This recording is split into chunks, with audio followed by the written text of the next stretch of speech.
Hoy inauguramos sección, charlando con la cloaca, Palestina, capítulo 1000. Buenos días, buenas tardes, buenas noches. Estamos acá en el primer intento de Hablando con la Cloaca, para entender un poquito qué está pasando esta vez en lo que es Medio Oriente, más particularmente lo que es Palestina.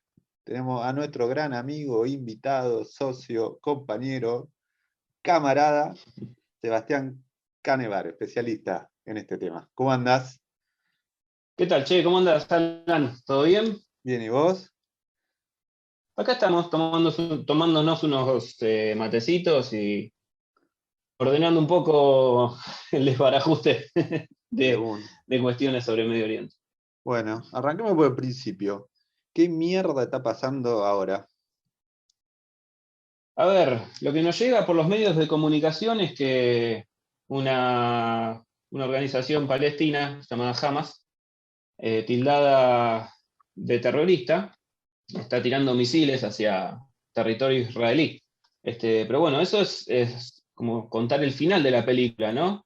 Tendríamos que, claro, tendríamos que retrotraernos un poquitito, unos días, unas semanas más precisamente, para ver cómo empezó toda esta escalada de quilombo allá.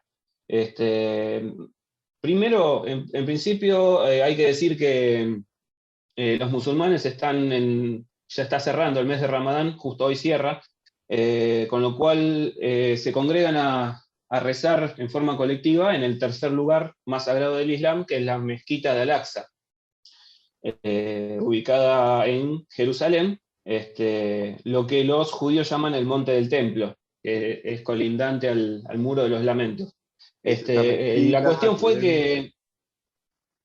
Es esta mm, mezquita que la- vemos, la- la- ¿no? Toda la foto con el techo dorado, con esas escaleras grandes que claro, tienen, que llegaron fotos de sí. todos los colores habido y por haber ahí en la parte histórica de la ciudad de Jerusalén. Tal cual, tal cual. Puntualmente lo que ocurrió fue que se congregaron a rezar y la policía israelí empezó a reprimir a los peregrinos, básicamente. Me voy a detener un cachito acá porque hay que destacar una cosita, y es que en la congregación del rezo se juntaron en la explanada y empezaron a hacer cánticos relacionados a la situación particular política que vive Palestina, A ver, que contanos. es básicamente la cancelación de las elecciones que se pretendían tener para elegir al primer ministro y al parlamento.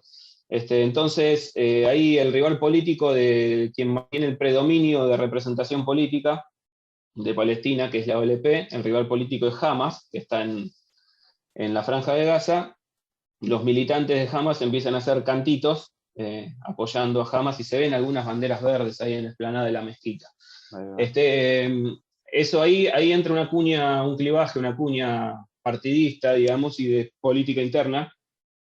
Después, la otra cuestión que se viene arrastrando, que viene arrastrando el enojo del pueblo palestino, es el intento de avance de la ocupación israelí sobre un barrio de Jerusalén que se llama Sheikh Jarrah.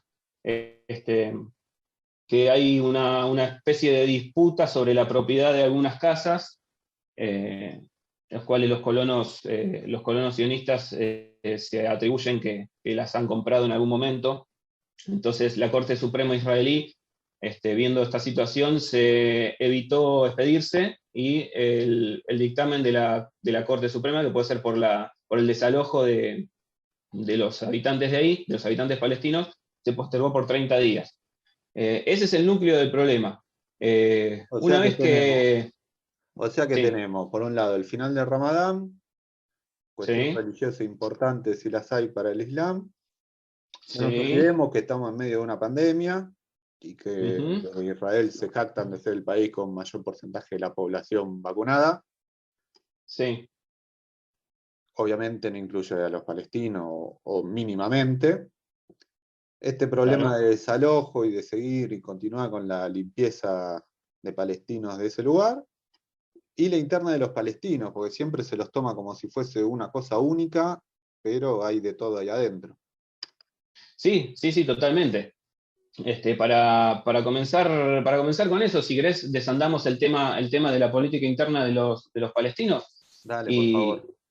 y puntualmente, bueno, lo que yo mencionaba hace un ratito, que no llaman a elecciones desde el 2006. Las últimas elecciones fueron ganadas por Hamas, un partido, vamos a describirlo brevemente, como un partido nacionalista, islamista, a diferencia del OLP, que es un partido nacionalista y laico. Este, Ahí va. entonces, ahí hay una cuestión importante en la diferencia identitaria entre uno y otro. Pero el problema es que Hamas es un partido de masas, es un partido mayoritario en Palestina. Por lo tanto, en el 2006 se presentaron a elecciones legislativas y ganaron la mayoría, Hamas. Entonces a Israel eso no le gustó nada, fomentó una guerra, una especie de guerra civil, y quedó la división de facto de el movimiento Hamas controlando la Franja de Gaza y la OLP o la Autoridad Palestina controlando lo que se llama Cisjordania. Está al oeste del río Jordán.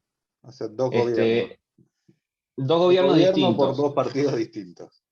por dos partidos distintos, identitariamente distintos. Lo que los une es el nacionalismo palestino.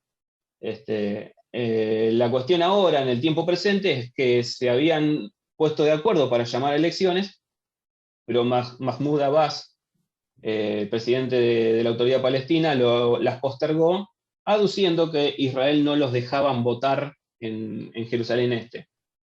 Entonces, digo aduciendo, ¿por qué? Porque a Mahmoud Abbas le conviene que estas cuestiones se posterguen, porque sabe que va a perder, porque no ha hecho más que permanecer en el poder por tanto tiempo, muchísimo tiempo, desde la muerte de Yasser Arafat, porque no da real respuesta a los problemas concretos de la población, y porque la población está, como se dice en la jerga política acá en Argentina, está sobrepasando, las bases están sobrepasando a la dirección. Se están llevando puesto con estos levantamientos que hay en todo Israel, tanto se quieren llevar puesto a la ocupación, pero seguramente se van a llevar puesto a sus dirigentes.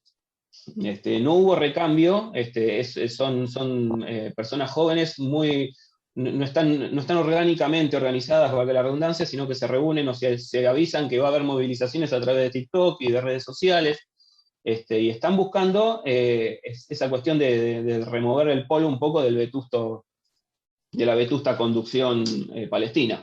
Sí, que viene de la época de los acuerdos de Oslo en el En 94. 1994. Claro, los acuerdos de Oslo, brevemente, fueron puntualmente una cuestión de reconocimiento del lado de la OLP, el reconocimiento del Estado de Israel, y del Estado de Israel un reconocimiento como el interlocutor válido del pueblo palestino. O sea, la OLP tiene el predominio, el monopolio de la representación del pueblo palestino hacia el mundo y hacia Israel. Eso puntualmente del lado palestino. Pero después tenemos, bueno, la población israelí también. Para Y un distintas. segundo. Entonces, Sí, se dieron, la OLP quedó como representante legítimo, pero resulta que después los palestinos querían otro representante. Y ahí surge el quilombo. claro, Tan básico como eso. claro. En el Es que 2006 no. hubo una guerra civil producto de eso, y ahora Mahmoud Abbas no quiere llamar a elecciones, Ahí va. Bueno, básicamente. listo. Da para mucho más, pero para tener una idea más o menos Sí. general y saber que no es algo homogéneo hacia adentro, ¿no? Tampoco no es un. No, por supuesto que no. Es un pueblo vivo como cualquier otro, con su dinámica política, social. Incluso tenemos en distintos ámbitos de la universidad y de la militancia esa visión del palestino que es combativo, resistencia, etcétera, etcétera. Y capaz que hay algún palestino que realmente le chupa un huevo la ocupación y lo que quiere es ir a laburar y volverse a su casa.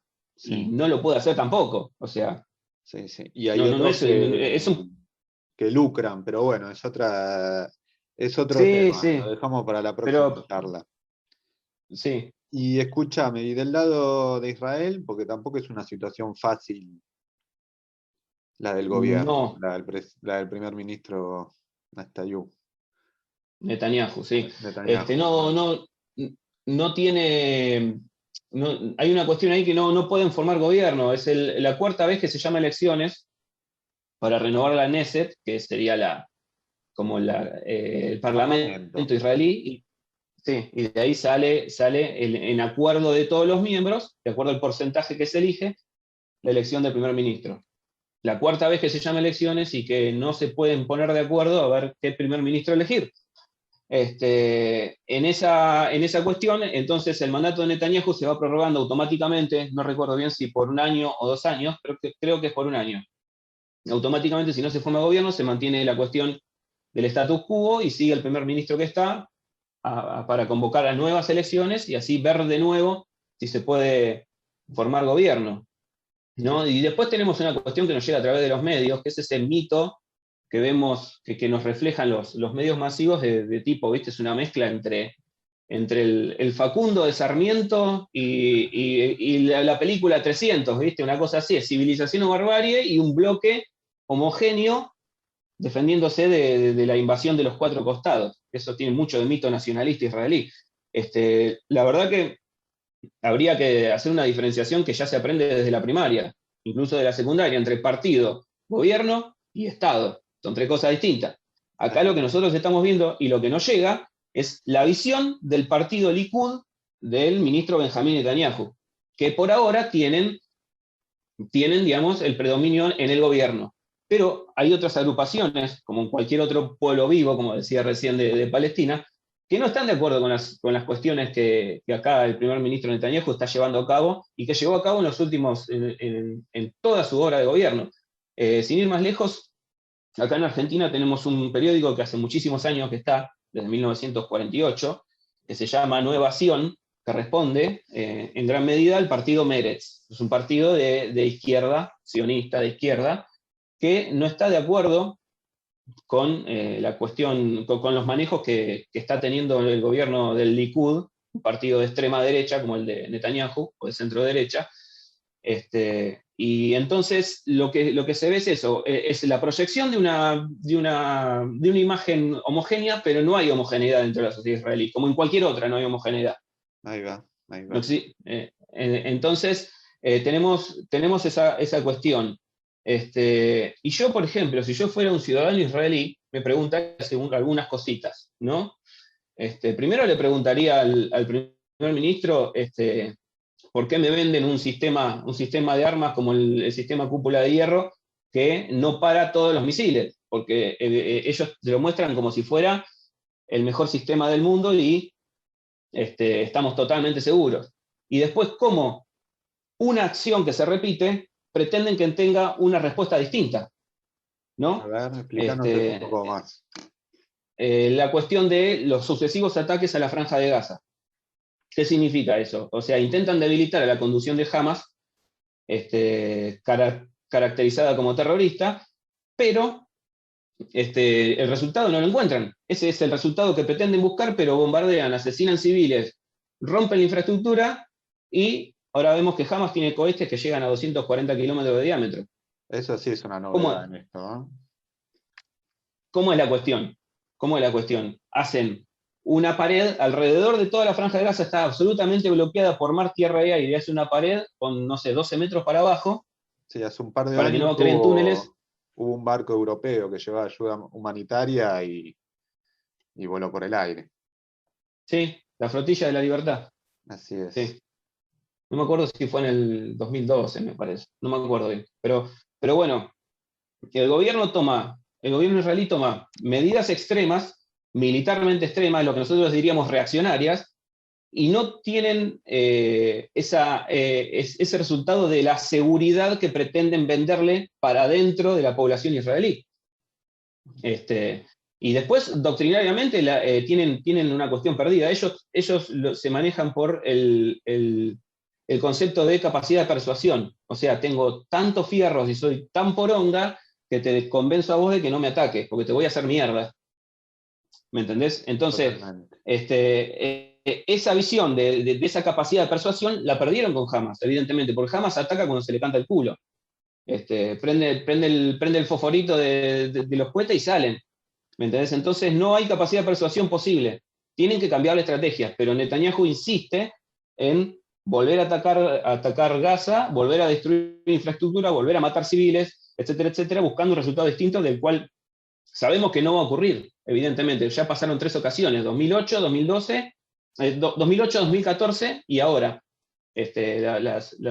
Los tres periodos de ataque. Hubo un ascenso en la conflictividad en 2019, pero bueno, no llegó al grado masivo que se está viendo ahora.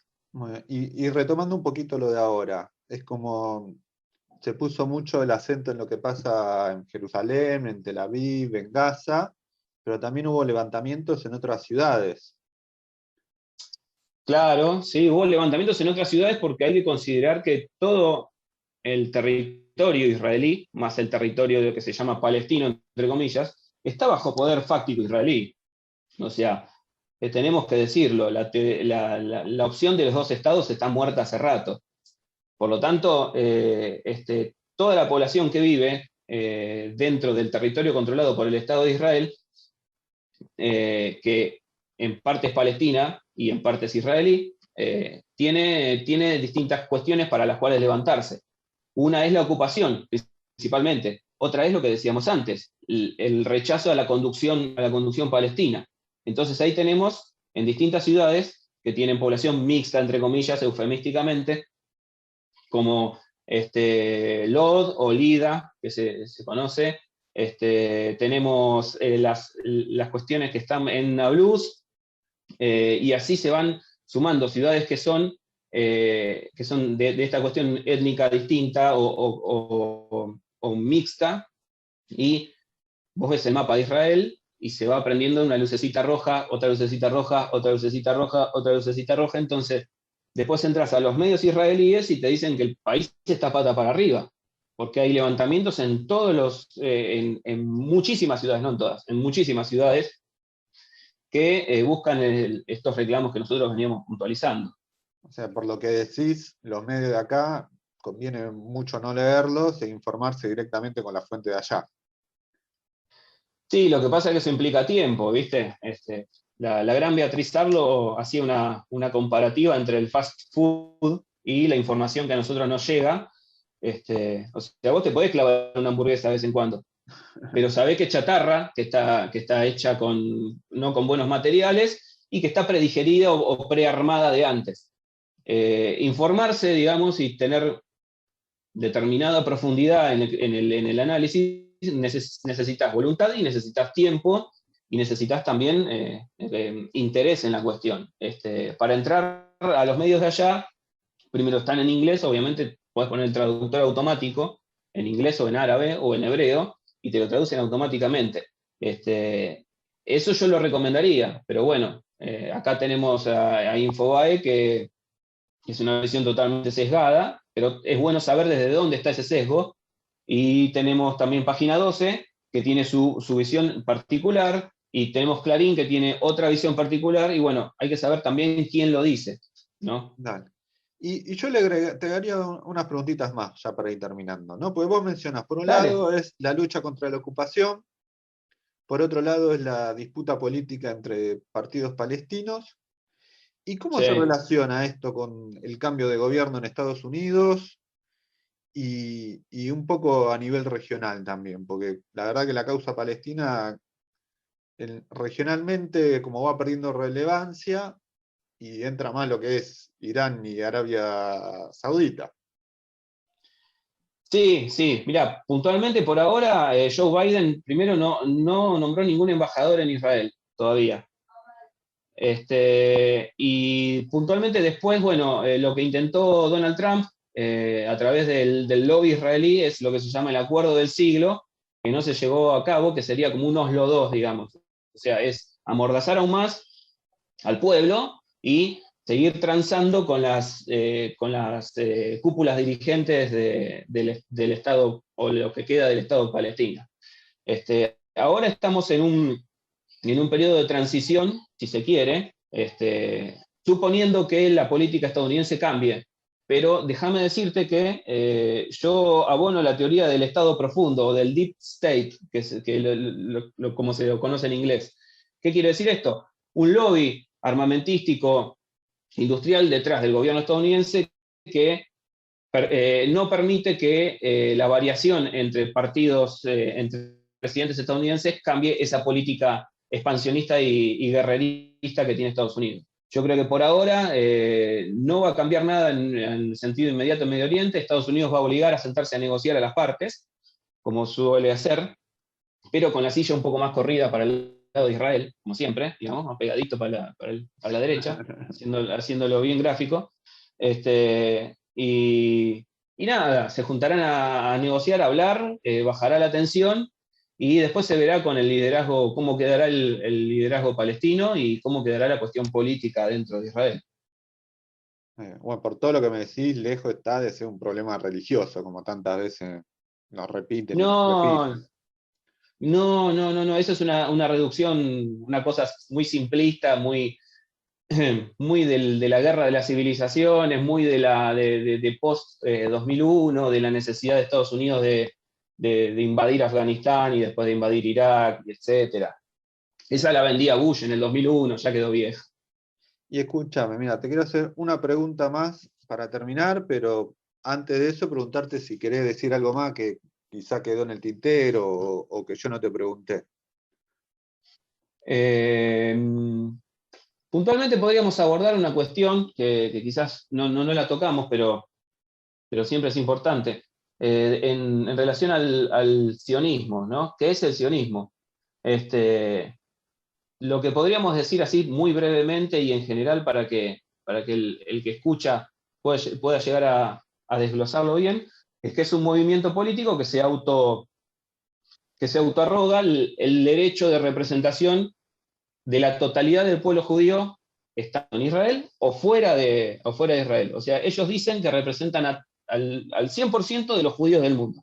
Sí. A través del movimiento sionista que creció, que se fomentó en el siglo XIX, en plena expansión colonialista de Europa, la cuestión judía, como se llamaba en ese momento, que era la persecución, los progromos, la no adaptación o adaptación del judío a las sociedades europeas, y bueno, después el holocausto, los 6 millones de asesinados, etcétera, etcétera.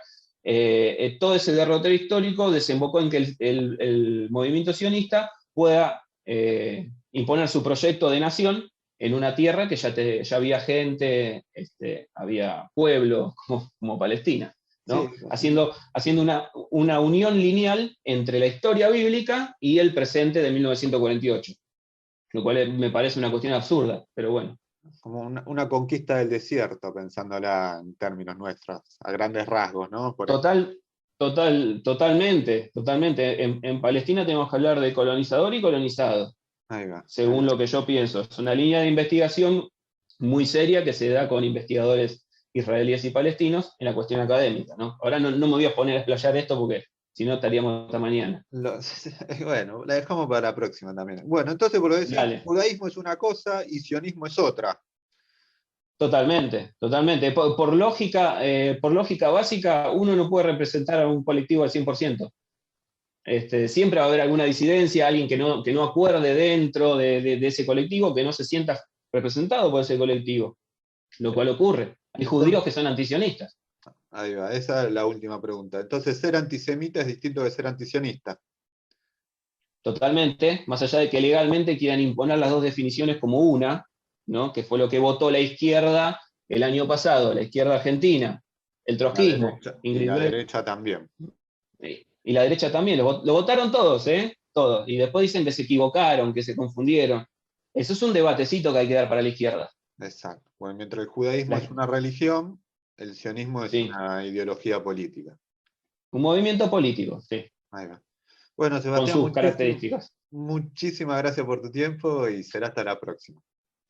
Pero por supuesto, papá, cuando quieras. Nos vemos. Un abrazo. Esto fue Charlando con la Cloaca.